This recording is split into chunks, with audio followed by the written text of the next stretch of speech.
Yeah, lost and turned out, man. Uh,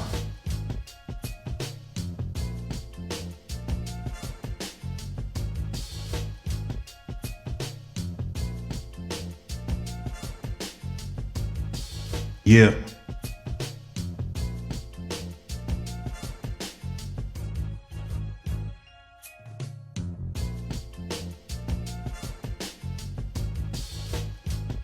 yo, yo, yo, what's up? What it is, what it ain't, what it do? It's your brother J International tapping back in once again, man.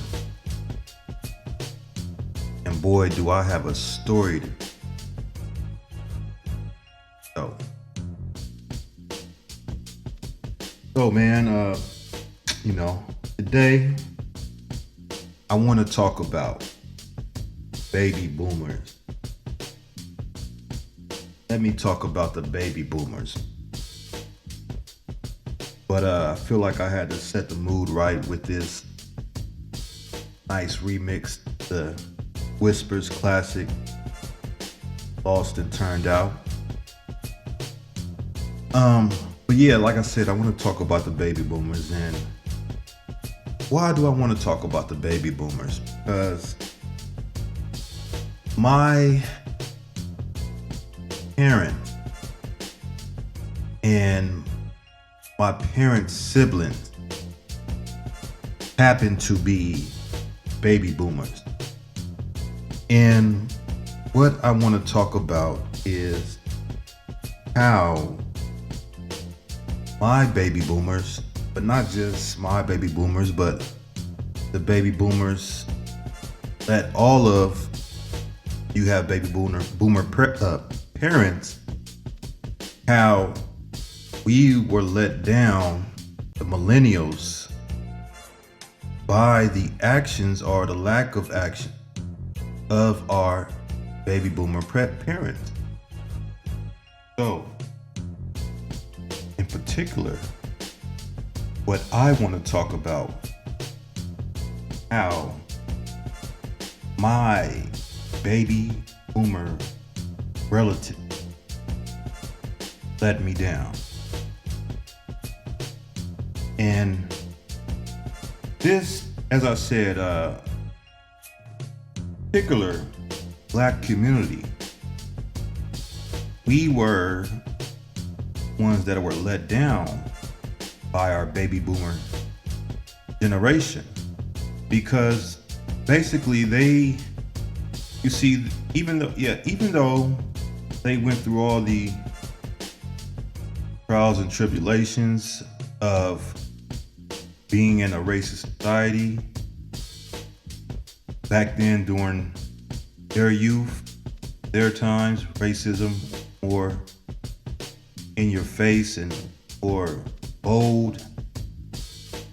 They experienced segregation and seeing signs, whites and coloreds only, and blacks have to sit in the back of the bus, have to give their seat up when a white person enters. But they also experienced a time in the American economy was stronger, where a man can go to graduate high school, go get a job at the plant, get a job at the factory, and make a decent living to take care of his family. They were able to live during those times, and they were able to work at a company for 30, 40 years and retire and get a watch and a pension. So they felt that, when we were born, we were coming up, that they can give us the same advice. Hey, just go to school, graduate, get a good job, or to college, graduate, get a good job.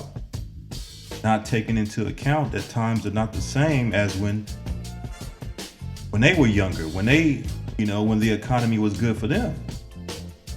And so they often left us with this old advice of hey, all we got to do is just, pull ourselves up, work hard. And those days are long over. Long, long over. But we were still given that old advice that isn't relevant. So, what I want to talk about in particular, like I said, is how my, and I want to start off giving a little story, my life, just a brief story, too deep. But, yeah, basically, I was raised primarily by my father.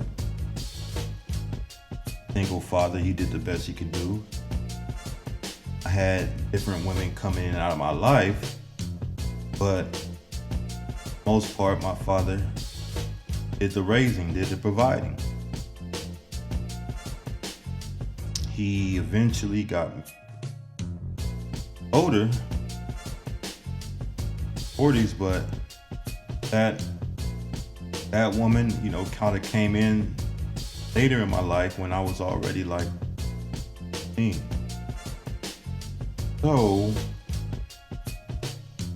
basically, right when that happened, not too many years after that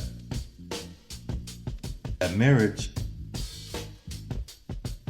my father suddenly died. Suddenly died when I was just 4 months being 18. But 4 months into, I was not too far from just being 17. 4 months into being 18, my father suddenly died from what they say was a mannerism. And basically, after he just suddenly passed, I was pretty much on my own. I mean, my stepmother was there, but we, throughout the whole marriage, we weren't really that close. I don't think she was too fond of me. Probably thought I was bad or interference or whatever, but we weren't really that close. And my father's siblings, other than seeing them here and there, holidays and stuff like that, we weren't really that close as well. But so basically at 18, I was forced to figure it out on my own. I was forced, 4 months being 18, figuring this whole thing out. And as a young boy, we don't have much guidance, man. We don't know what we're doing. We still children. And so with no guidance and no mentors, no elders, I had to learn from the school of hard knock. And, my father's best friend took me in, but, he had his own thing going on. He had his life. He had his children. So, he could, it was, with all the stuff he had going on, it was kind of hard for him to really offer me a lot because he just had a lot of us going on. But he did provide me with a place to stay. He did take me in. And he did the best he can do. But basically, I was out here trying to figure out on my own. And, it's kind of upsets me because just to know that I had relatives, my father's siblings, that should have stepped up to the plate. I feel like my father would have did the same thing for their children, but they just kind of came around here and there and gave me that old baby boomer advice: go to school, get a good job, education, graduate and get a good job. They didn't tell me what I should major in. They didn't tell me what I should focus on when I went to school. They just said, go to school so you can get a good job. Because in their mind, they're still thinking things were the same when they were coming up. So I assume. But yeah, so one of my, so I stayed with my father's best friend. As I said, he took me in when my father passed. I stayed with him for over a year, I believe. And then something happened between me and his sons. Got in a physical altercation. And he was like, hey man, I can't choose between you and my son. And I understood that. I mean, I understood.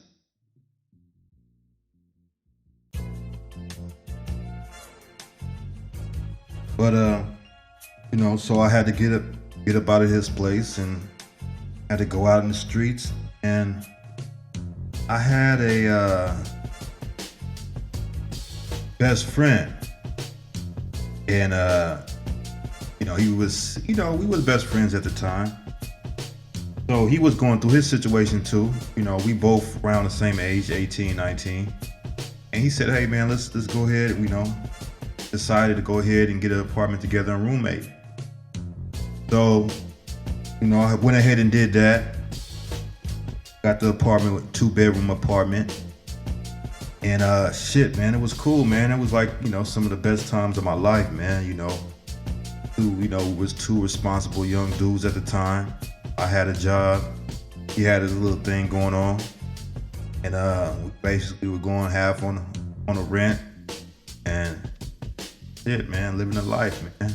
Having people come through and kick it and all kind of kickbacks. Whole bunch of females coming in and out, you know, because we was young bachelors.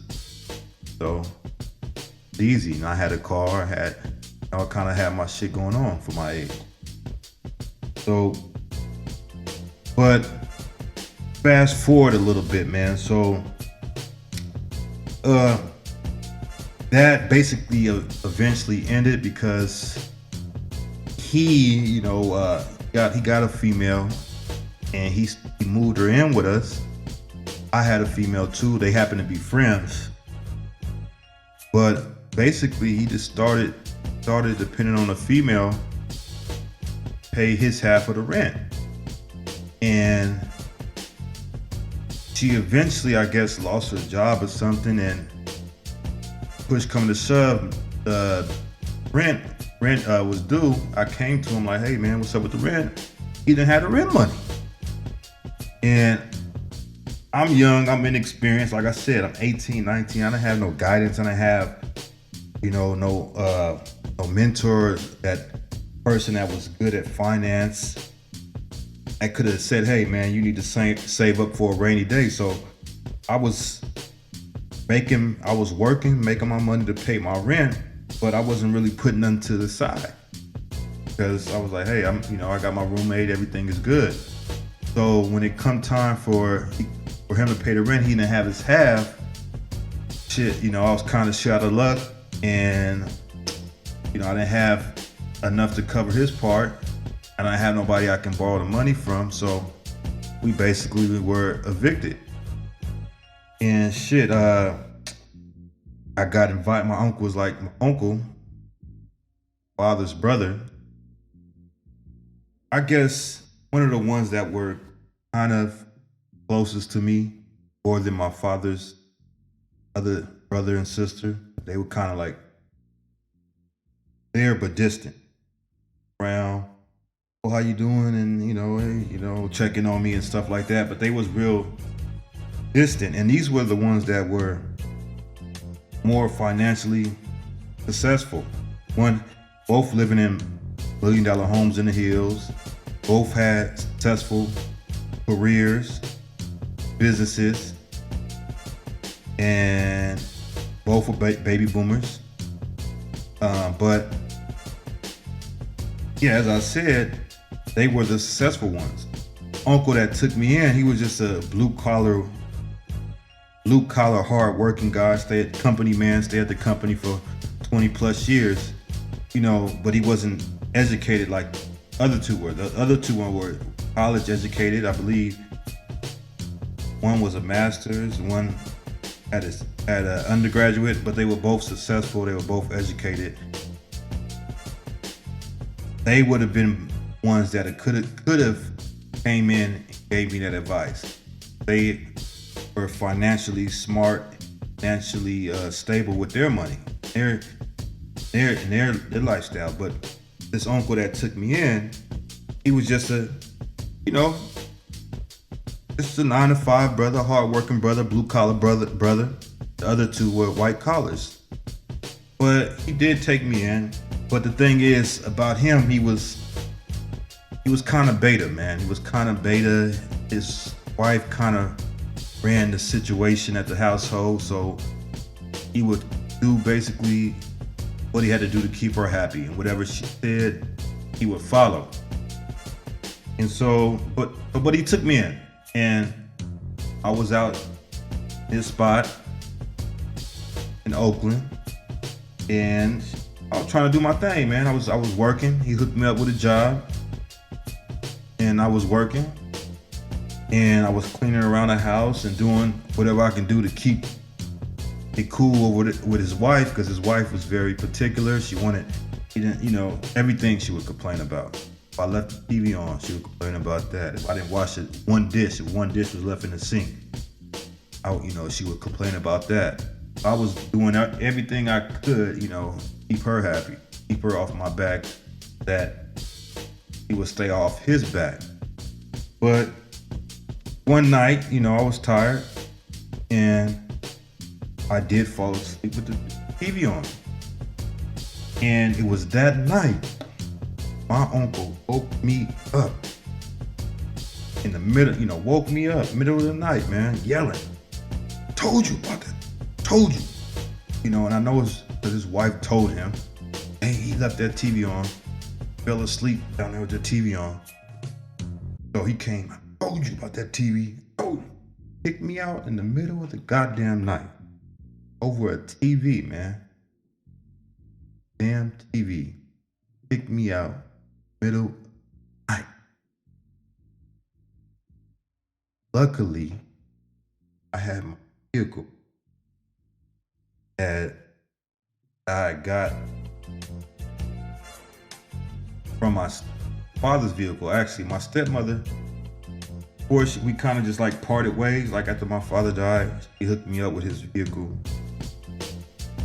set me up with like $1,500 in a bank account. Like, okay, you on your own, basically. You know what I'm saying? And so he kicked me out, had my vehicle, and I had to sleep in my vehicle, man. I had to sleep in my vehicle, and because I didn't have nowhere to go. That night, my first night, I found somewhere to park. I slept in my vehicle. But shit, I was basically in the streets of Oakland, man. And you know what I'm saying? I was still without any guidance, still without any direction.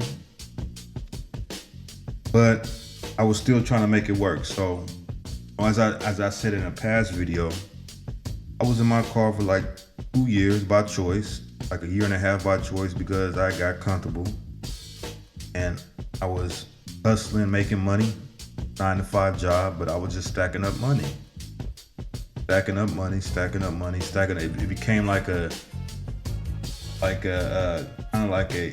hobby to me, like my bank account keep growing.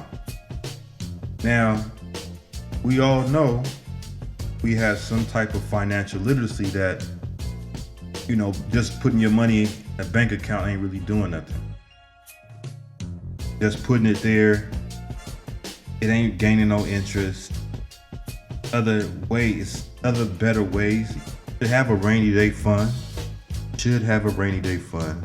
but there's better ways to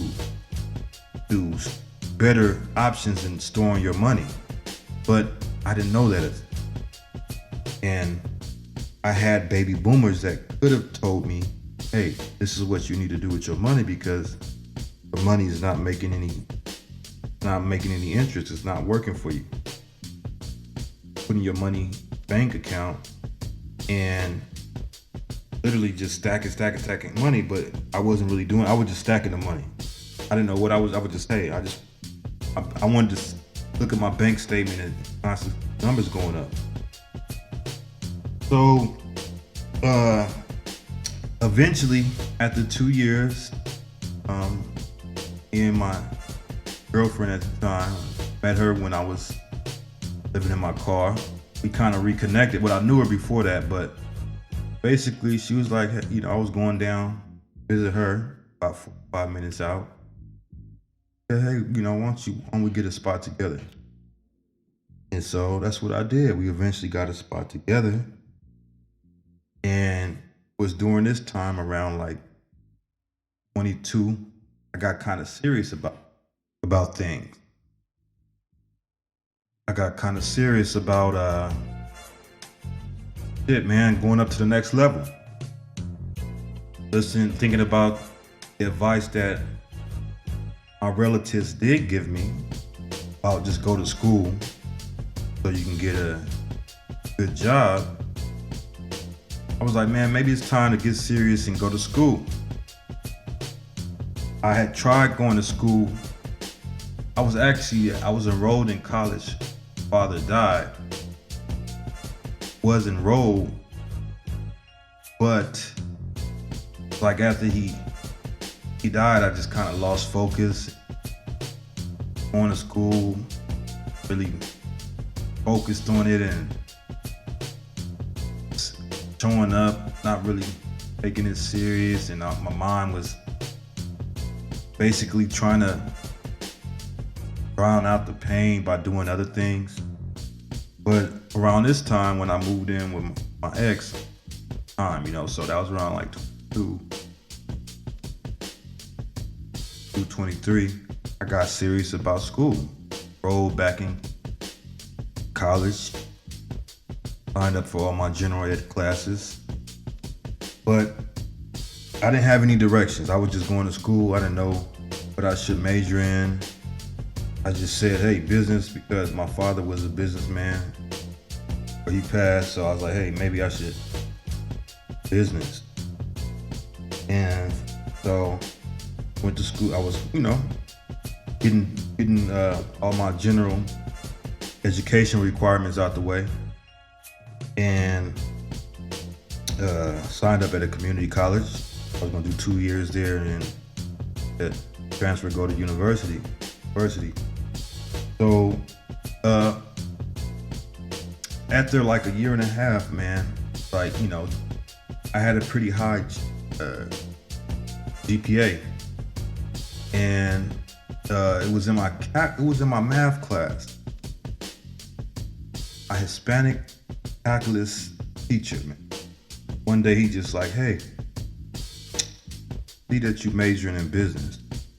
What you should do is minor business, get a major engineering.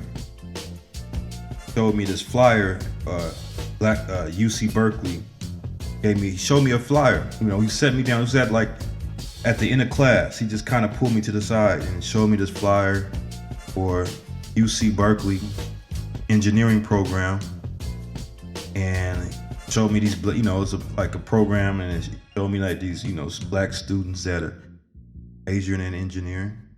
He said, you should do that. I was like, well, I'm studying business because I want to be a businessman, and I want to be a business, and I could just minor in engineering.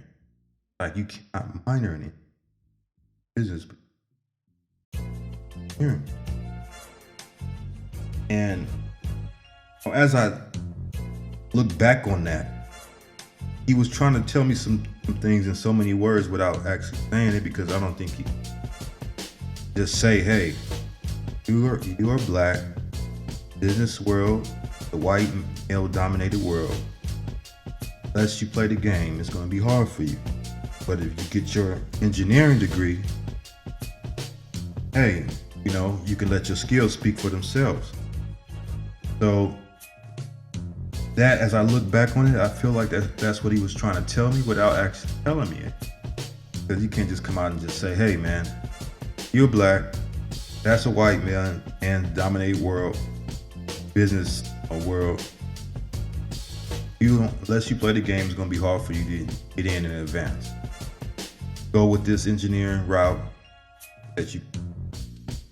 that's obstacle. Let your technical skills speak for themselves. So based on this Latino math teacher, based on his advice, I went back to counselors or student advisors, and I changed my major. I changed my major to engineering. Not based off of, and he wasn't a baby, and guess what? He was not a baby boomer. He was a Gen Xer.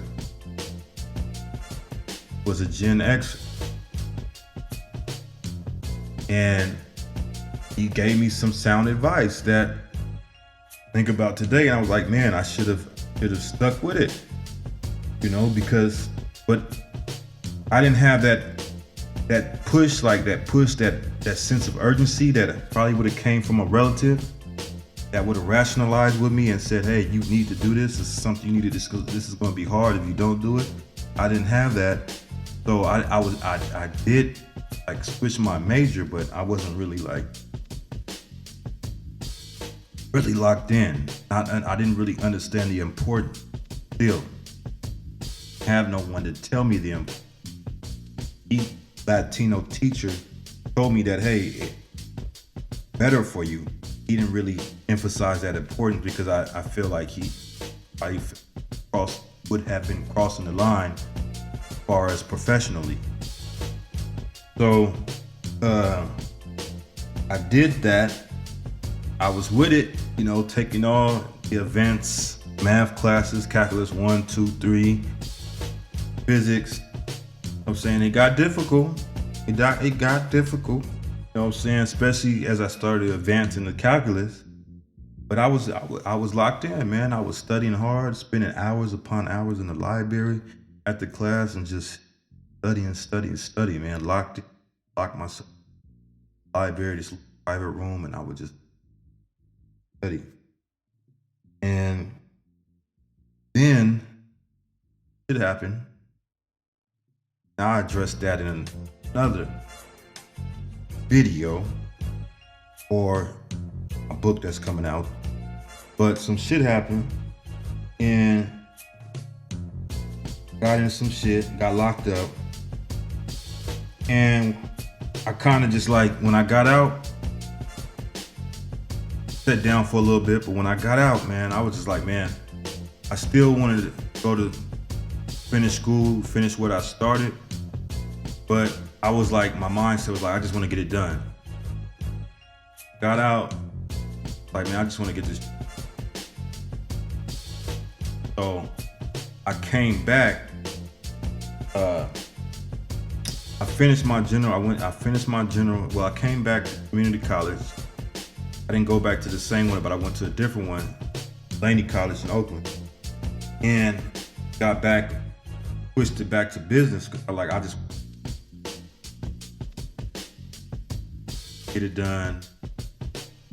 Let me just do it the fastest route, the easiest route, because business. Keep in mind, still didn't have any guidance. My baby boomer relatives still was not giving me any guidance, any help, not telling me, hey, you're making a mistake. That degree's gonna end up being worthless. Maybe they didn't know. But I was saying I did that, came back, and knocked it out. Knocked out my 2 years at the community college, got my AA, went on to the university. Now at the university, you have to choose a specialty. You gotta get more specific now. And I still didn't know. I was asking around, talking to counselors, but I still didn't understand things. So I basically saw a professor, Asian professor. She was Asian. And I just asked her, I was like, hey, what should I major in? I asked the question I asked. I asked her, what major makes the most money? He said, oh, finance, business. So I literally, just off of that right there, changed, focus my major on finance, business. And I stuck with that. And I graduated from the university, got my BS. Turned out to be BS, Bachelor of Science, but basically turned out to be a worthless degree, man. And I feel that hindsight is back at it. That, hey man, if I would have had somebody that had more knowledge and more experience, that could have came in and told me, hey man, you need to do this, like that Latino teacher did for me, Latino man did for me back when I was in community college, but like with more personal, more of a sense of how, make me understand, hey, the field that you're going down is going to be just worthless. Just basically tell it to me plain, give it to me blunt, whether it hurts my feelings or not, but give it to me like straight. Let me know, hey, you need to do this because what you're doing right now is worthless. I would have did that. I was impressionable, so I would have did that. But I didn't have that.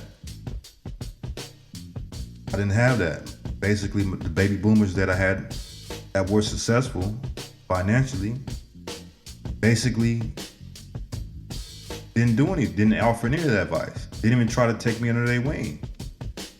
Even in their professions, maybe if they would have took me under their wing in their profession, things might have been different. But also, I wasn't taught how to play the game. Because the game is to be played. Especially if you're a black man. Reality. Got to play the game in corporate America. And I wasn't told nor taught that I had to play that game. No. I was more of a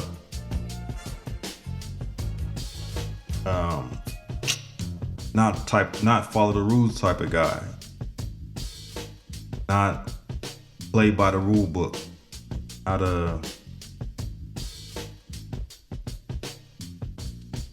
play by the rule book. I was more independent minded. So I never knew that it was a game to be played until later on in life. Look back and say, oh shit, when I look at all the black males that did actually make it in corporate America, and I look and I said, hey, I had to look. These guys played the game.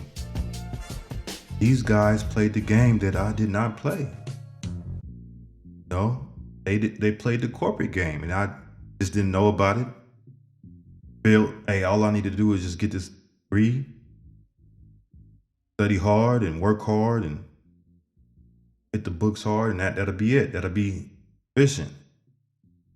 But that's about just 10% of it. The other 90% is playing the game. The corporate game. The game that you have to play as a black male You know what I'm talking about. And so now I look now and I say, okay, it is what it is. It is what it is. Especially in the Black community, our baby boomer generation has let us down. So what is the solution? Well, as us millennials are coming of age, and especially the older millennials, younger millennials, we have children. And it's on us to not make the mistakes that our parents made with us by just telling our children, hey, go to school, get good grades so you can get a good job. Those days are long gone. Those days are over. We need, especially in the Black community, tell them this is what you need to go to school for. You need to go to school for this, whether it's STEM or whether it's a trade, whether it's on us to understand what's going on in the economy and industries that are still strong, and it's on us to guide youth to tell them, hey, this is what you need to do. We need to do like the Asians do, like the Asian community do. We need to do where they make sure they tell their children, this is what you're going to go to school. We cannot just tell our children, just go to school, get good grades so you can get a job. We can't. Those days are long gone. So that's the solution. And as for myself, the solution for me is, hey, it is what it is. But given my mindset now and the things I've been through in life, I feel like the only route for me now is that I have to, it's either get some dead end job, or I have to get out there and start some type of business and make it on my own. I have to get into an industry that I can get into easily, learn the game easily, and branch off on my own. So yeah, man, with that being said, this is a international. I know it's kind of long, but hey, like, share, and subscribe. I will holler at you.